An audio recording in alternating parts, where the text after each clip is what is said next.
Kembali lagi di Rabu Live. Yang mau kepo saksikan gosip-gosip hari ini, selamat menonton. Saya mewakilin daripada dua vendor atau pemegang saham daripada Waskita Karya Beton Tbk, WBKS kalau kita singkatkan. Di mana ini Waskita Karya Beton ini telah di PKPU atau dituntut PKPU oleh para kreditor.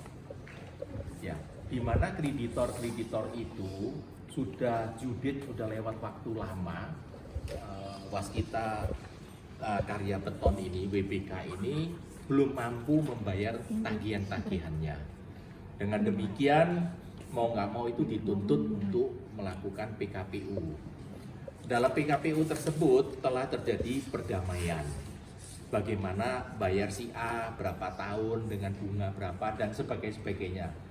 Dari hampir 100% kreditornya hanya 8% yang tidak setuju.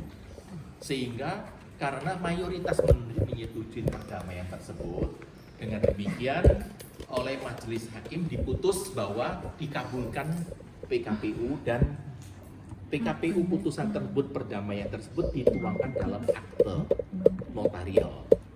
Nah, di mana yang di sini ada namanya Bank DKI, BUMD. Dia merasa tidak terima dengan hasil perdamaian atau kesepakatan yang sudah diputus oleh majelis hakim. Kemudian Bank DKI ini mengajukan kasasi atas putusan niaga tersebut. Di mana putusan niaga tersebut dikasasi ditolak oleh Mahkamah Agung, berarti putusan telah berkekuatan hukum tetap. Nah, setelah setahun kemudian, Bank DKI ini diam-diam mencoba untuk mengajukan gugatan perdata dengan perbuatan melawan hukum judulnya ke PN Jakarta Pusat. Ditolak oleh PN Jakarta Pusat, didaftarkan pun udah nggak bisa.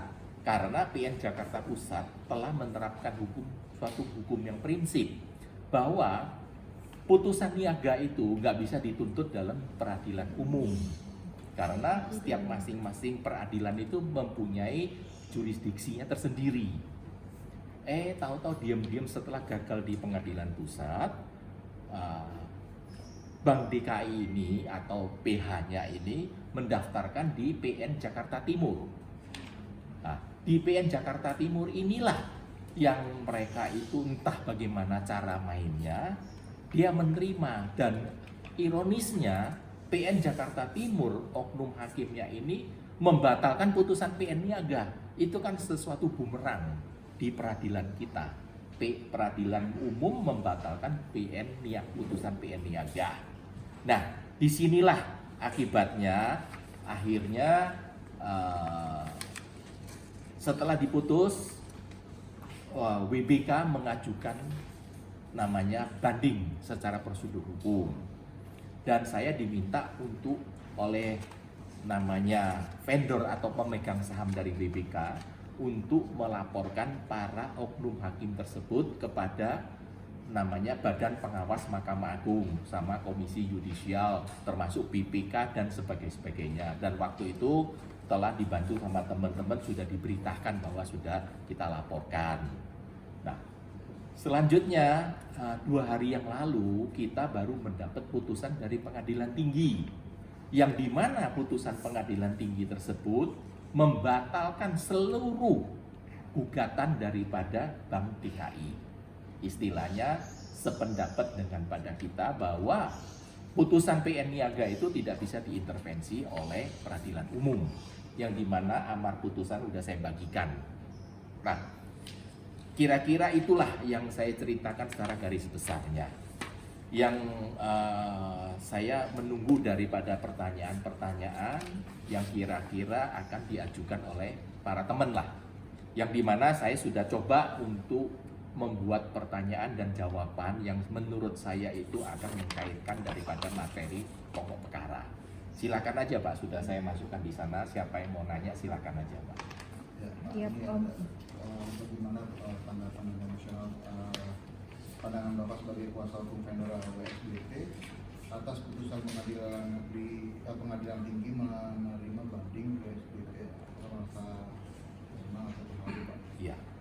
Jadi dalam hal ini saya sebagai kuasa hukum daripada pemegang saham maupun vendor dua kreditor, dalam hal ini PT Yanti Sarana Materi Beton dan PT Multi Welindo, itu kami sangat senang sekali.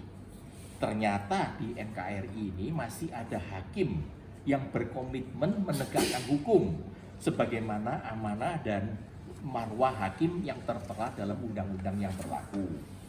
Jadi meskipun dalam hal ini ada oknum-oknum perilaku hakim yang ternyata nekat melakukan pemerkosaan hukum, namun ternyata di pengadilan tinggi masih ada hakim yang dengan jujur, dengan tegas membatalkan putusan tersebut.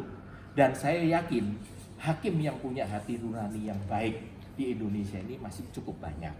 Meskipun tidak menutup kemungkinan banyak oknum hakim yang nakal dan nekat. Gitu. Silakan. Ya, menanggapi yang tadi, sejauh ini upaya tersebut sudah sejauh mana ya, Om? Maksudnya terhadap putusan banding? Terhadap putusan banding itu satu, terus yang kedua terhadap penuntutan dan pelaporan ke hakim-hakim. Iya, kalau untuk penuntutan dan laporan ke oknum hakim dan panitera, kan secara prosedural kita udah laporkan resmi ke KY, kita udah laporkan resmi ke namanya Bawas ya. Namun dalam hal ini sampai hari ini contoh Pak ya, saya lapor ke namanya Bawas, tanda terima laporan saya.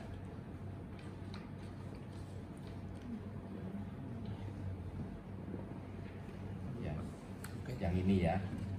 Terus ini adalah tanda laporan saya di Komisi Yudisial.